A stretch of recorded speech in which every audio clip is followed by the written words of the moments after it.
Hello, this is a video to teach you how to use the all-in-one reports in EmpowerDB. Now, the first thing I want to point out is that whatever number you're seeing in the bottom right of this video for how long this video is, it may be long, but don't worry, it's not necessarily meant that every single one of you are going to watch this thing all the way through. I feel like you can definitely watch as far as you think you need to know right now, your brain can handle, and then come back and watch the rest later if you want. I feel like the all-in-one report is one of those things that can be as simple as you want it to be or as complex as you want it to be. If you only want to learn a little, then it'll answer a few of your questions. If you want to learn a lot, it'll answer a lot of your reporting questions. So definitely don't feel like you have to get all of this all at once.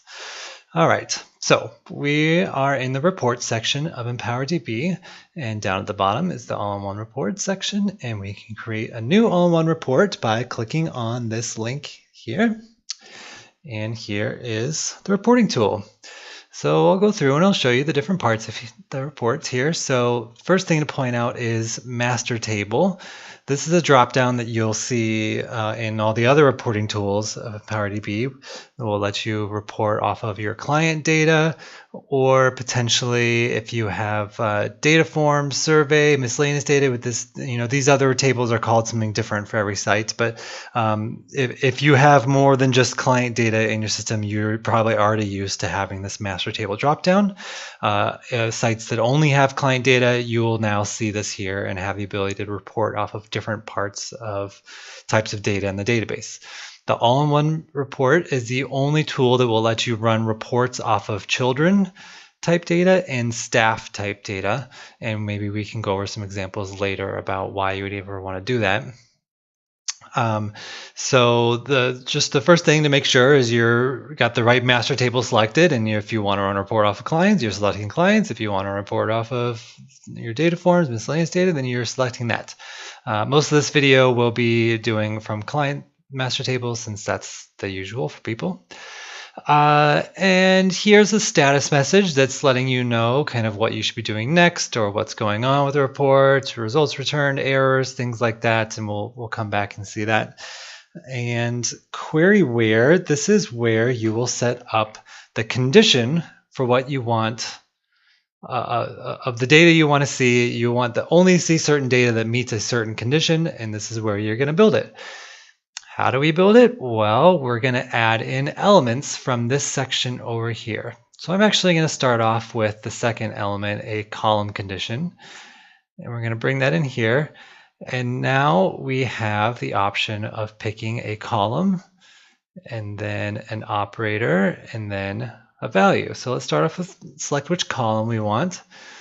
And now we have a list of all the different tables in the database. So your client table has things you're probably very familiar with. Again, this will all be, marked as to exactly what you have in your database. But we could also say pick from an activities table or a points in time table, and some other types of tables that we'll talk about later. So let's do something pretty normal here and say I want to narrow down by the gender column, and for the options here, we can say equals or not equals to. If we would add something like a number or a date column, then we would be able to say less than or greater than, less than or equal to, greater than or equal to. But since this is genders, not a number or anything, that we just have equals or not equals to. And then we can say gender equals to what? We could say any value, and that's pretty much just going to get us, anybody who has this question answered in any way, shape, or form. Or we can come here and we could pick specific options and say, well, just show us gender equals female. All right, so we've said, it's a pretty simple little query so far, gender equals female, and we get some results. This is everybody in our database at all who has a gender of equals female. Well, credit to whoever demo user created this fake name. Good job. All right, so we can add more conditions on here. We can say, give me another column condition, and now we're going to say, and maybe sexual orientation equals, let's pick some LGBTQ options. Okay, so female and sexual. All right, so we have a lot less options now because we're saying somebody has to meet both of these conditions and our results show up. All right, so we're getting line by line data right now, just a table of data that matches what we're saying, not aggregate data like we would see in the variable query reports, though we can certainly turn this into aggregate data in a little bit. All right, so we could just keep going on and adding more and more of these column conditions and make just all the different things that we have to match from. Notice that when I dragged this other column condition in, the system put an and in here. That's because whenever we have these blocks, we need something in between to tell the database whether you're trying to say, female and these, but we can also say or.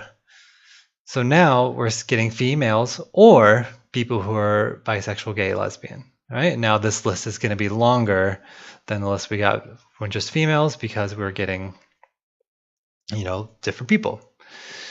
Okay, we could have said, show me females, but not bisexual, gay, lesbian. So, we're excluding those people.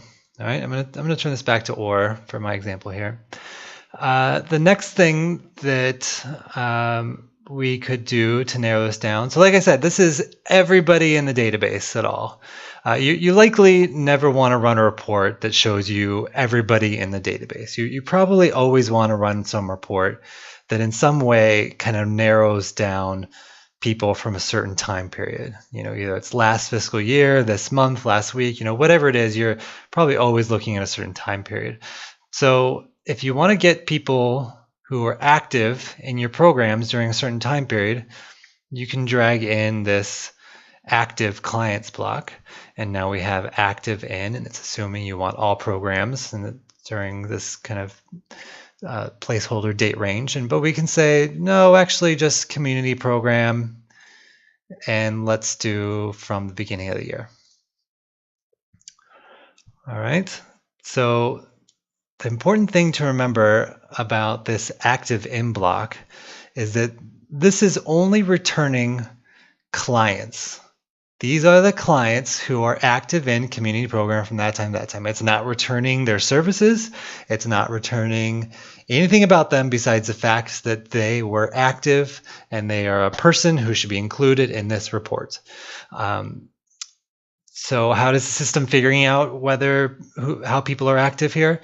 The database documentation for the reports, look in the Universal Reporting Concepts folder, and you'll see a help article that will explain how the system goes about figuring out who is active in your various database programs. It's the exact same formula as what's used in the variable query report as well. It's kind of the same standard system way of figuring out who is active. So now we've got gender equals female, or sexual orientation equals bisexual, gay, lesbian, or active in the community program from this time. We probably, what if we wanted to say gender equals female or bisexual, gay, lesbian, and active during this time? So if we try to drag this and in here, now it's going to yell at us because we're switching between ors and ands kind of in the same breath. We can't do that. The system needs to know whether it should be doing this or this, and then this, or this and that. So we need some parentheses in order to tell it what to do. So in this case, we're going to put a parenthesis there and a parenthesis there, and now it knows what to do. It says, okay, I'm going to look for if either of these two are true, I'm going to get people who match this, and then I'm going to say, well, and I also want people who match that. So these are people who are active in the community program from the beginning of the year who are female or LGBTQ. All right, so you could come up with some pretty elaborate little queries here that pull out specific segments of people that you want to see in your results. And the more elaborate you get these queries, the more there's just, they got parentheses flying all over the place and it gets a little hard to read. So that's why there's these paragraph and tab symbols there.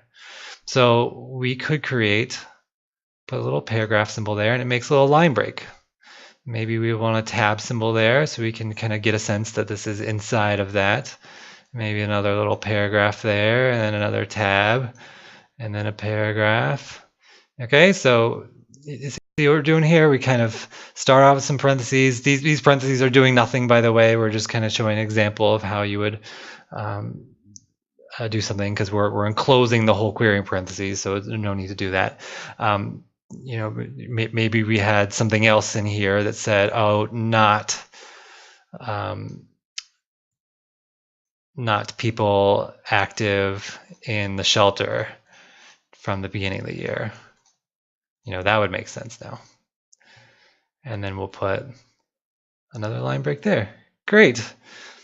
Okay.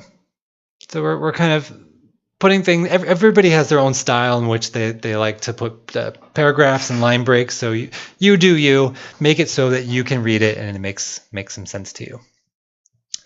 All right. So we've got this really amazing query here that gets us exactly what we want. And we've got these people, and these are the people that match. Well, we're probably going to want some more information besides just the people that match. I mean, if all we did care about was the number of people that matched, then we could see a count of there's 21 people who match this query. But maybe we want to see what their marital status is. So on the right, we can click Add Column and say, well, I want to see. And here is every table that you have in your system, along with, again, some extra special ones that we'll go over later. Let's say we wanted to add every single variable about client data all at once. I could click Add All here. That's probably a lot of information, though, so probably don't want to do that. It's maybe meant more for like some of these smaller sections that don't have a ton of stuff in here. But we just want marital status. So I'm going to click on marital status here, and now the system is still yelling at us about an error. I'm going to get rid of some of these things just because we don't really need a query this complicated.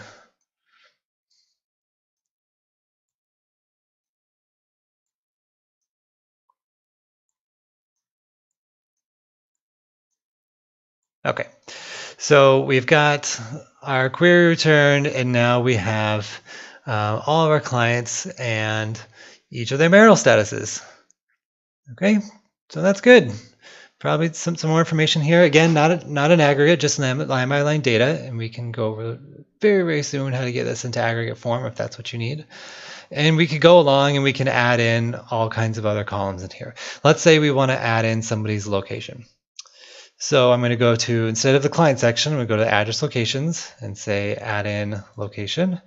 And now this is a list of everybody's locations. So Kelly Callahan lived in Rochester and then Ithaca, New York. So we're seeing that as the list in columns. Let's say we wanted to add something else. I'm going to go click on Add Column again, but now we used to see a long list of different tables that we could pick from. Now we're only seeing the client table and the address locations table and these other sections that we can pick, more advanced sections. So what happened to the rest?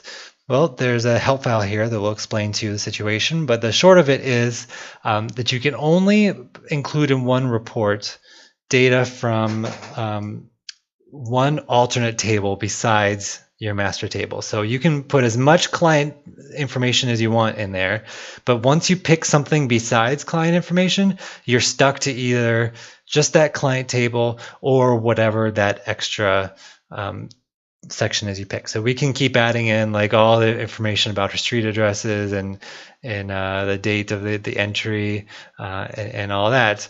But we can't pick from the activity section or the incident section or what have you.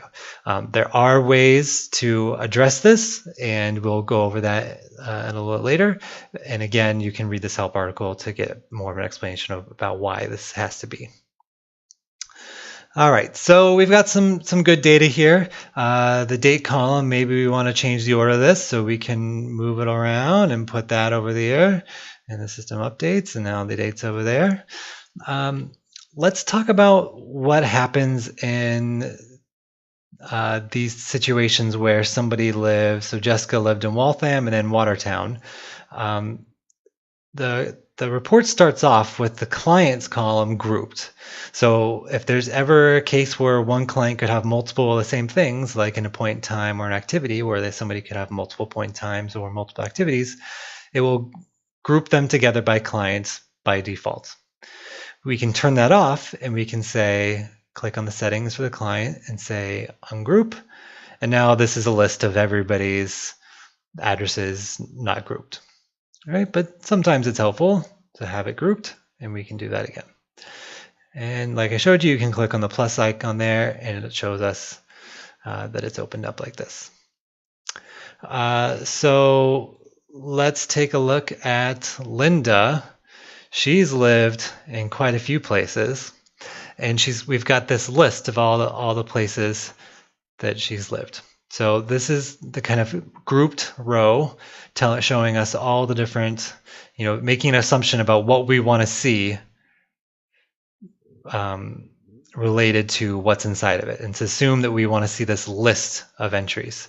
We can change that. We can say, we can go in the settings and say combine into, and I'll move this over here. Instead of a list unduplicated, we can say show me a count.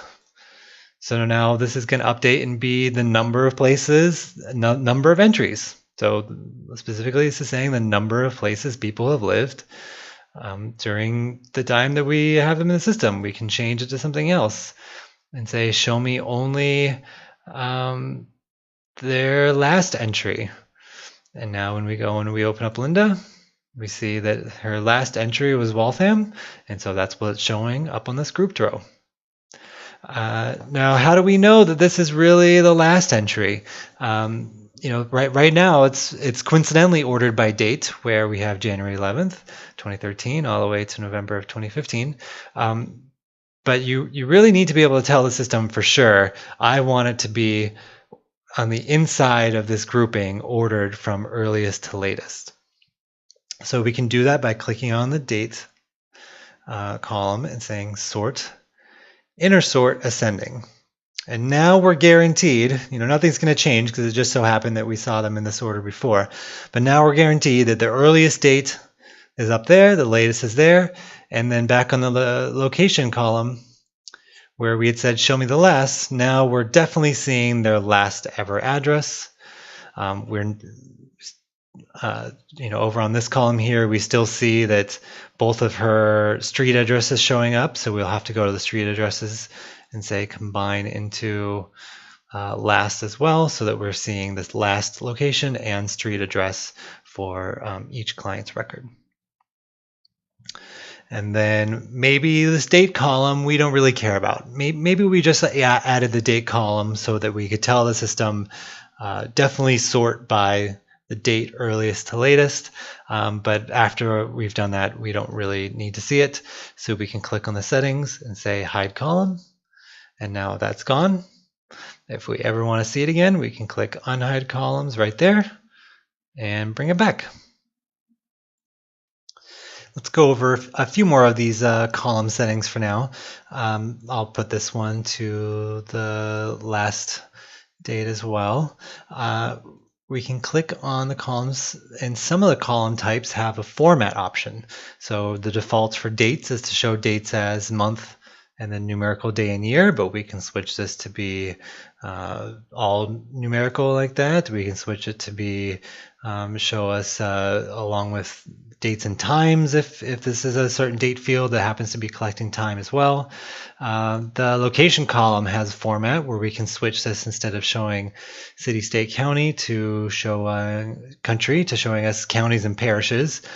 And now this is going to use the EmpowerDB's internal reference of which county every city is in to tell us all the different counties that these people are currently the latest living in. So definitely certain other columns have special formats that you can experiment with up there. obviously we can choose to remove a column. So if we don't care about this marital status at all anymore, we can get rid of that. And maybe we want to rename this column to be latest county. All right, so we can do that. And I showed you before about clicking and dragging to change the order. There's a couple of other advanced options here, and we'll go over that later in this video. I guess, yeah, one other thing about sorting. So we saw that Lynn, one of these people, had 3 different addresses, and we inner sorted by date to say we want the address of the earlier date being up top inside of this inner grouping.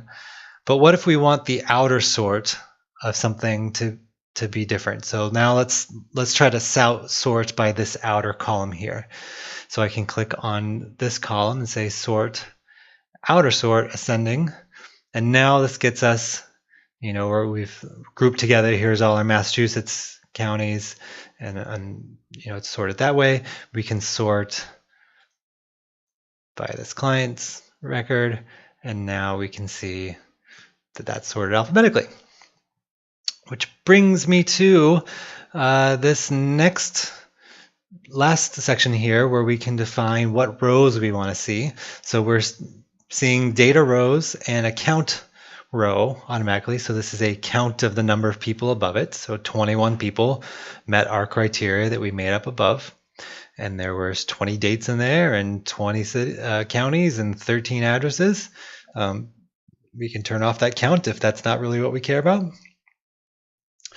And it's limiting the results that we get back to 100. Now our results are currently 21, so this limit is not in effect, but we could change this to say limit by 10.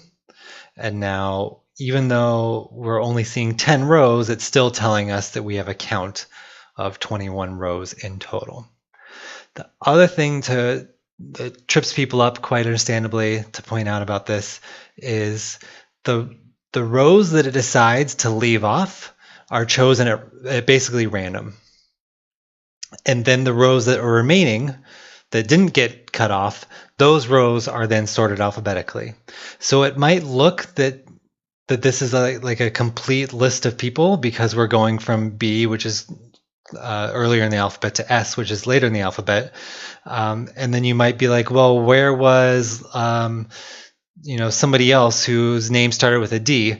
Well, it's not because the report is not including her. It's because she was just one of the unfortunate ones that got cut out from that limit. So if you're ever concerned that people are not showing up in this report like you think they should, check to make sure that your total number of entries is not higher than your limit. If it is, just kind of increase your limit, or you can come here and just say, all right, no limit, show me everybody. And now we can say, okay, all right, here was Lisa Grimes. She was in there, but when we had set it off to limit by 10, she was just not being included. All right, so and sometimes it's good to keep your limit kind of low, because if all you really care about is these count and other types of rows down at the bottom, then you kind of just need a few entries just to get a sense of what the report's doing. You don't need to see everything and keep having to scroll down past everything, and you get a good eye on these bottom rows, like the count and the sum and the average row. Now there's nothing here because there's nothing to sum or average. We're looking for number columns in order to do that. Let's turn this into a count now. All right, so now we're looking at the number of address entries that people have. So there's 33 total address entries and an average of 1.57 address entries per person. In this case, that number means basically nothing, but hopefully you can imagine a few cases when an average down there would make sense.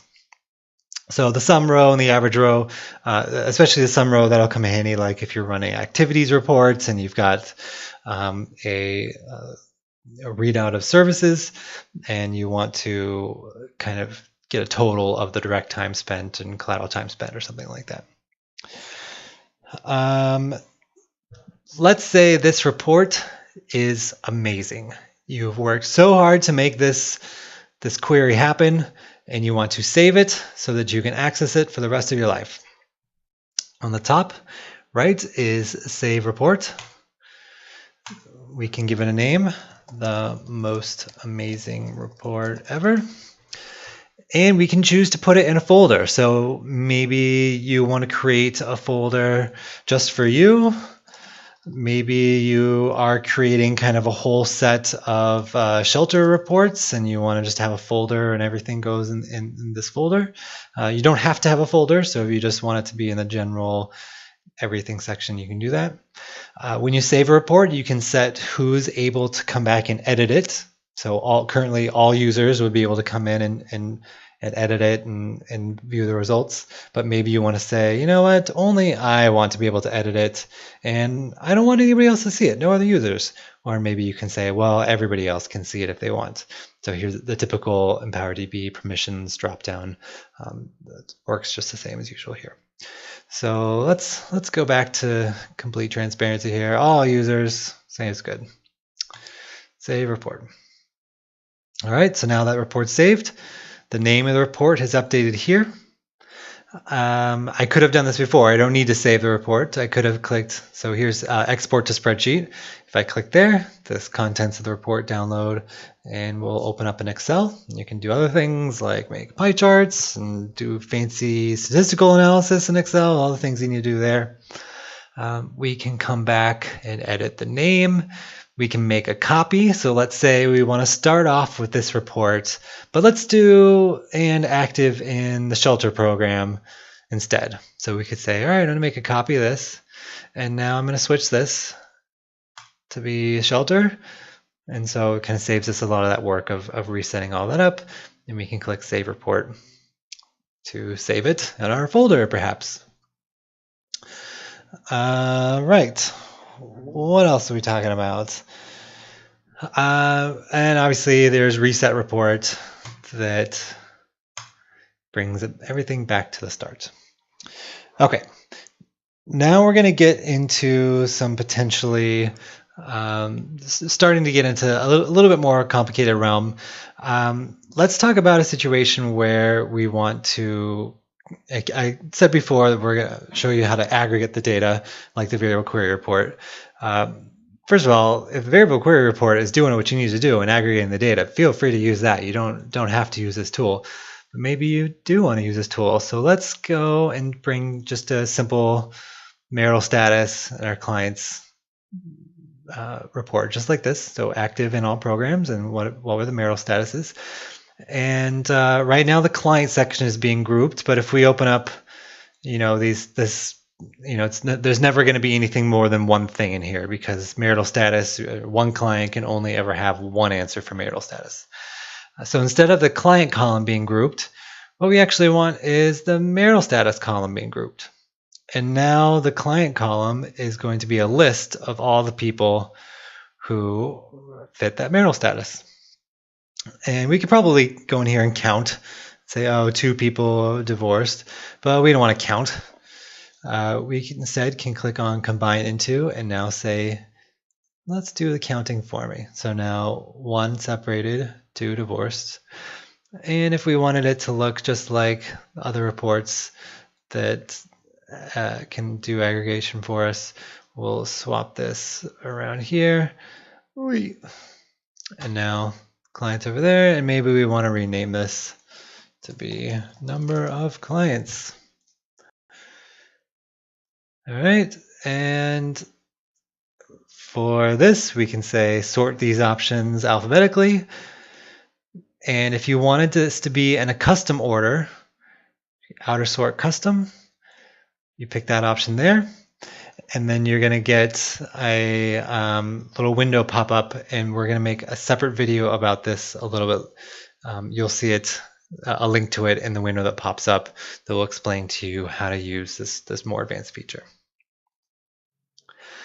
All right, let's talk about this section in the middle that I've been ignoring, constants. All right, so let's say we're using a lot of dates in our query. So let's start off with something new, and let's say I want to see people who've had a service after the beginning of this year, or people who've had a referral after the beginning of this year, of this month. So notice I'm using the same date again and again and again. Now let's say I want to come back to this report, like pretty frequently, and every month I would have to go through and change the one by one each of these values, which could get annoying. So that is why there is constants. The most common constants that people will want to add are constants that are dates that are called start and end. So that's why there's this quick link here to say add start and end constants, and that gets us this, but we could have come in here and done it manually by saying add a start constant and add a date constant. All right, so here's what we're doing. We're selecting what type of constant this is. So this is a date. It's letting us know, that the system know that I'm about to input a date. Or we're going to be putting in a number. So this is just going to be like an integer value, can only ever be a number. Or we're going to put in a code that might be somewhere in the database. Most often you'll be using the dates here. All right, then we're going to give it a name. Again, it's very common that we want to have it be date constants that are called start and end, but we could, maybe we want to have a program be a constant. So we would call it like that, and then we could forever be able to say, I want to run a query based off of people on these programs and only ever change the program value once because we're changing it here instead of up here in this query where. So let's set the constants to be, let's do April 1st. And we actually don't need an end value here. We're not using any kind of end value. We're just saying the ones after a certain date. So we've got April 1st as our start value. Now people run into this mistake all the time. They set April 1st, or maybe we'll come here and say, well, let's change it to March 1st. Nothing's changing.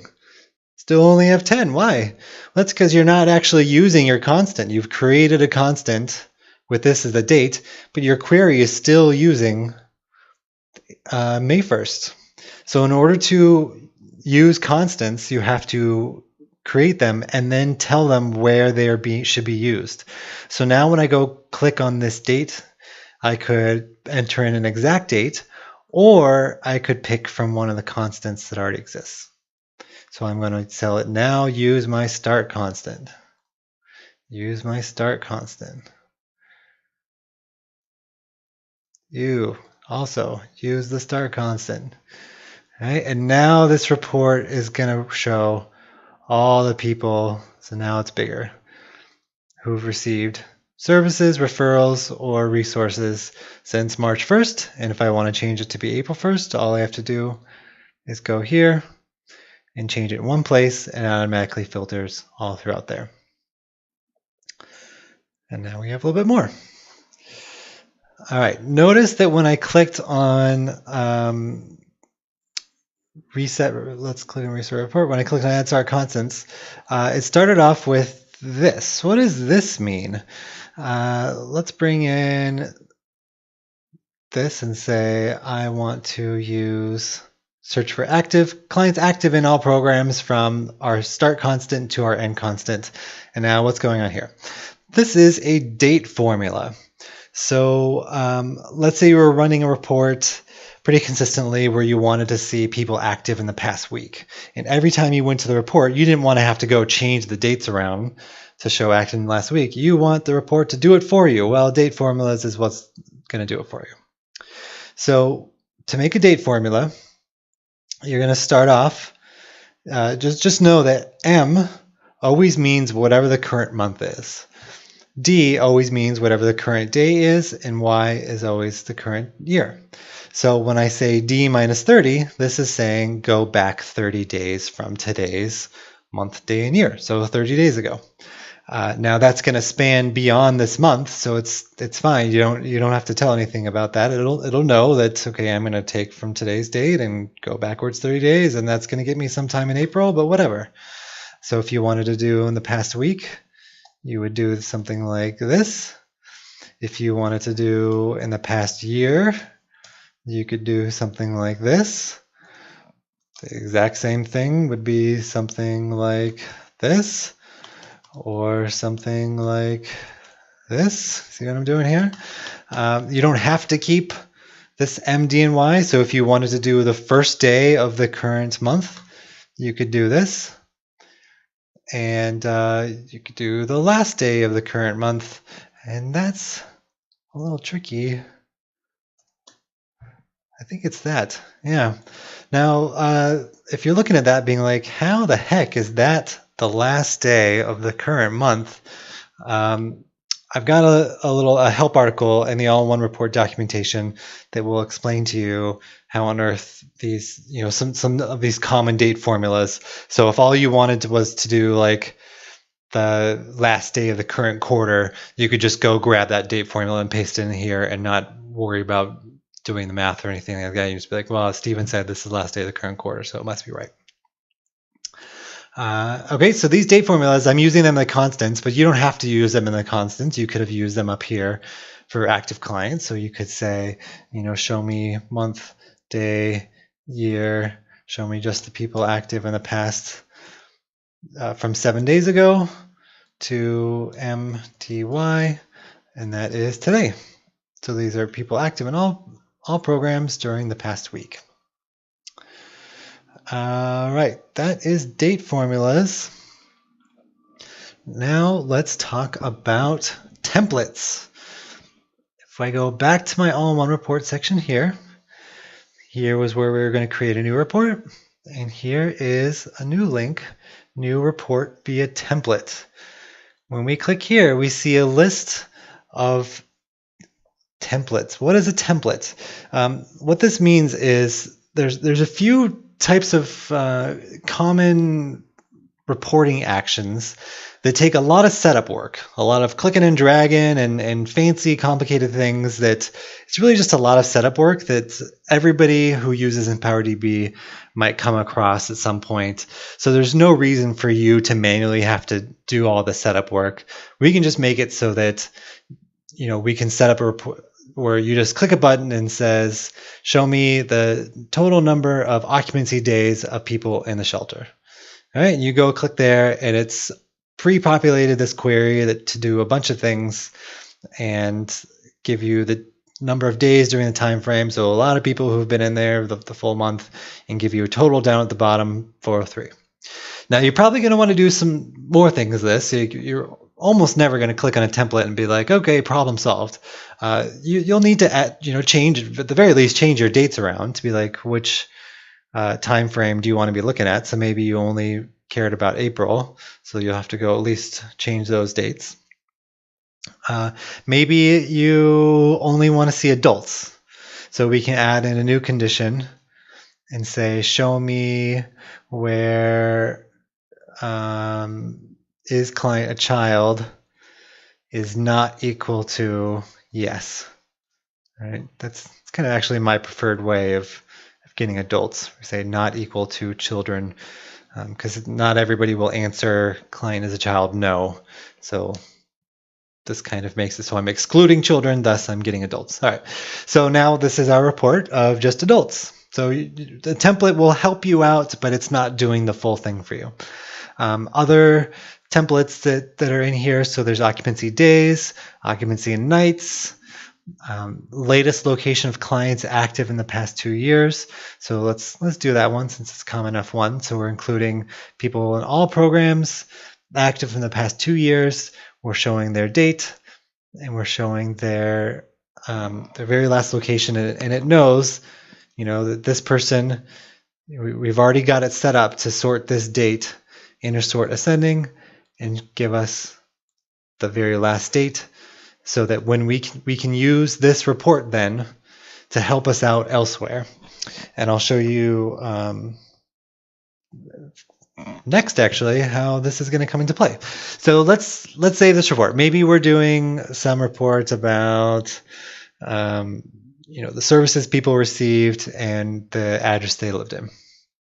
So if we were to try to run that report, so add in a service section here, we couldn't do it because of that limit that I told you about before, how you can only include one subtable. So what we're going to have to do is create this report first that already does the processing of getting us everybody's latest locations. It could be way more people than we need, but that's okay. We're just getting this set up so that we can use it later. And let's save this. So let's call this everyone's latest cities. You can save this report. And now let's create a brand new report. And now let's say, well, I want to see the services after this month. Okay, and I want to see the service type and the direct time spent and the collateral time spent. And I also want to show this their cities, but like I said, we can't pick from the other location, other table there. So instead, we can pick from Linkable Reports. So now this is the reports that we have saved. If you don't see a report that you saved in this list, it's either because it was from a different master table or because the client column is not grouped. So the client column has to be grouped in order for it to show up in this Linkable Reports. So since both of those applied to this one that we created here, everyone's latest cities, we can open that up and say location. And now, since it's a one-to-one relationship, Amanda will only ever have one result for her latest city. It's totally fine to include that here, and it's bringing in everybody's latest locations from that report. All right, so that's one way that we can use the power of Linkable Reports, which is really where the all-in-one report kind of explodes in the potential, where you kind of find these ways to use layer these reports together and set up one report so that it helps you out with the next one. So this is one way. Let's get rid of this. Maybe we only really care about, we want to see the services from the people whose latest address is Newton, Massachusetts. Again, if we try to go in here, this time it'll let us. We'll go in here and we'll say, well, show me where location is Newton. And it just so happens that we're getting the one person who lives in Newton. But we could see a whole bunch of other people here too, because this is saying anybody who's ever lived in Newton. It doesn't know that you're trying to tell it, I only want the people whose latest locations are Newton. So basically, you should never be picking address locations from in the query where section here. You should always be using a linkable report because pretty much you're always trying to run a report off of the latest places people live. So in that case, we're going to go down to Linkable Reports, and we're going to find everyone's latest cities, and we're going to say, show me where location equals, let's do somebody else. Didn't we have somebody in Ithaca, New York? Because it's going to be really anticlimactic for it just to be the same name. Ithaca. All right, so here was Lisa. She's the only person whose latest location is Ithaca, New York, and whose service date was after May 1st. So you can either use Linkable Reports to narrow down your query or to add in a column from somewhere else. And there's actually one more other place that we can use Linkable Reports. Let's say we wanted to, let's get rid of this, it's too narrowing. Let's say we wanted to get the services by particular users. So we could come in here and we can say, and I want to see services where staff equals intern Megan, or the staff equals somebody else, and you could start to get the sense here that if you had like 15 people that you wanted to to do this for. This would take you quite a while to do. So here's what we can do instead. We're going to go create a brand new all-in-one report. And instead of running a master table of clients, we want to pick staff. And if really we wanted to have a very specific group of people, we could do exactly what we were doing in that other report and just come up with these conditions and say, okay, and go in and select every single staff person and say, okay, I want intern Megan, and just list them all off. But the chances are that you're trying to get a certain grouping of staff based off of things about them. For example, I want to see staff whose VOCA funded equals yes. And now here are my two staff who have VOCA funded yes. I can save this report and call this VOCA funded staff. Not put that in any folder, it's fine. All right, and this is not a static thing. It's not like I click save and it's always going to be these two people. Whenever the database is coming and figuring out this information, it's always going to look at the latest value. Who are my latest group of VOCA funded people? So that now when I go back to this report, I'll reload and get rid of some of this stuff. I can say, and staff equals staff from another report. Oh, I've done this example multiple times. Well, I assume it's going to be the same. So I'll pick this one. And now these are all the services and their clients that have been provided by VOCA funded staff after a certain date range. Okay, so linkable reports will help you combine different reports across different master tables. All right, now let's talk about some of these other advanced column options. For example, raw value. What does this mean? So in the database, we're not storing the word counseling every time somebody receives a service. We're not storing the words housing, obviously. We're storing a code. And so if you somehow cared about that code, you could show raw value. And now we see that this person received codes 201, 218, 1010, and 219 for services. Now for services, you probably don't care about the codes too much, but other variables you might. Maybe you have like a survey set up where it's like a Likert scale and you want to change the not very likelies to ones and the greatest to likelies to fours or whatever that scale is. So you would switch this to say show raw value, and then that's going to show you the code. We'll put that to process value. You will potentially want to use this for the client column here when we say show raw value. And now this is everybody's client ID. So that's the internal ID the system creates for them. So if you ever want to run a report that shows client IDs instead of client names, then you would do that. If you want to run a report that shows, client name there and client ID here, you will have to use a formula column. So I'm going to click formula column and then edit formula just to show you that this is where you're going to go to watch the special formula column video that we're going to make about that. And the very first thing we'll tell you is how to do what I just told you with client IDs and client names. These two other special advanced column types are the exact same way. Click there, edit it, click there, read the help file, and see if that can do it for you. At least you can go and read that documentation to get a sense of if you have a problem that you can't solve, maybe those other tools will do it for you, and maybe we'll have to help you with it. All right, what are some of the other advanced column types? I know. I'm going to start off with a brand new one here and say show me active clients and show me their phone numbers.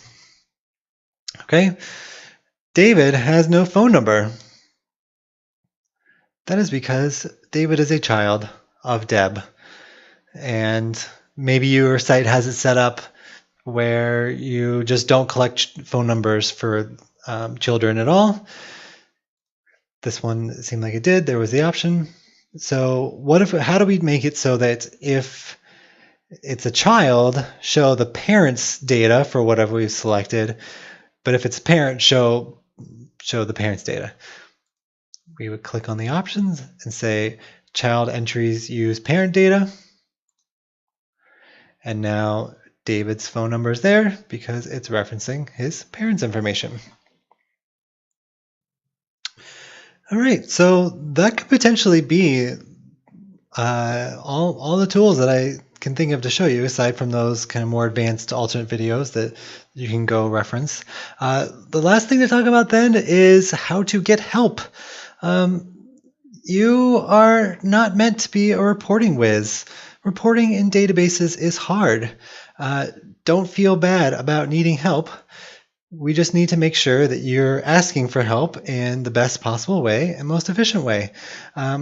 First of all, maybe you don't need to ask for help. Maybe all you need to do is go to database documentation, click on the all-in-one report section here, and read all of these super helpful documentation articles about doing whatever you need to do. But yes, probably beyond that, you will need to ask EmpowerDB support for help. And let's talk about the best way to do that. First thing to know is you can copy the link of the report and send that link to us. You don't have to click Save Report. You can just copy the link and send it to us. Every report query that you run will be kind of saved as like a unique marker. So I can go and I can change this date, and I can use the browser's back button, and it will go back to the state that I had before. So you can send us the link by copying up in the address bar that's out of range on this screen capture, I guess. You can also use this short link thing to send us a report as well if you wanted to, but either way is fine. Whenever you're sending us links to reports, please make sure you explain what you were trying to accomplish. So what we always tell people is give us the full kind of English breakdown, English logic sentence of what you're trying to do. So I was trying to find people who receive services in the month of May who live in Newton, and the total number of services that they received. Just give us that full breakdown of what it was.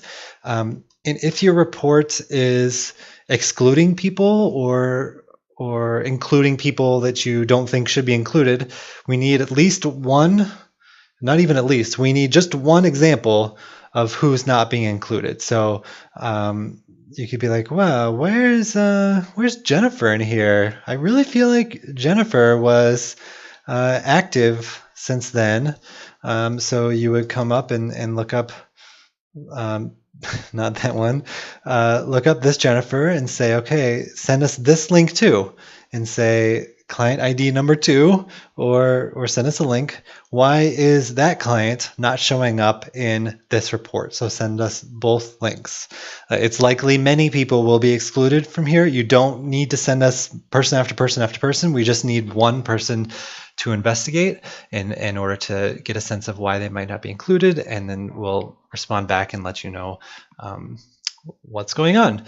And it, like, again, don't feel bad about needing help, but also understand that when we get we do prefer to work through these things over email, because it does take us some time to kind of look at what you're trying to do, look at your report, look at the way your system is set up, and compose a thoughtful response that hopefully you'll be able to reference for years to come whenever you have a similar problem. Either sending this message to the support system and us working it out over the support system, or if you're a member of a coalition, through your coalition message board, that's definitely the way that we find is the best for us to work out these kinds of issues. All right, well, for those of you who sat through the whole 54 minutes of this reporting video, give yourself a round of applause. But also for those of you who did what I told you to do and watched part of it to start off with and watch the rest later, give yourself a round of applause. There's learning tapes, many shapes and sizes, so I just wish you luck, and I hope this tool is helpful to you.